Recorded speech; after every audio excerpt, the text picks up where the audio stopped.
Hi friends, I'm like you're watching Tech Maybe Unique, and today we're going to see how to change the text style on your Canva DOS document on your mobile phone. And if you are new to this channel, make sure to click on subscribe button below. We just quickly move on to the video. So how to change the text style on your Canva DOS document on your mobile phone. For an example, I'm just going to make a header here.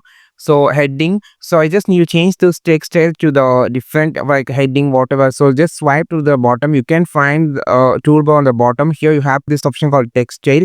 So here you have this three different style. It's actually on the body type, so you can just use it as a subheading. It will be the font will be increased, and also with the bold letter. If you just make as a heading, it will be increased. So you can just use this text style to make your document perfectly alright. For example, you can just choose heading for the headings, and also if you making a paragraph, you can choose a body. So this is easily you can just customize and align your whole document by using this text style on your document on your Canva docs by using mobile phone. I think this video helped you a lot. Like this video, share this video, subscribe this channel. You will meet our next video with the super valuable content. This is Tilak signing off from Tech Made Be Unique. Have a wonderful day.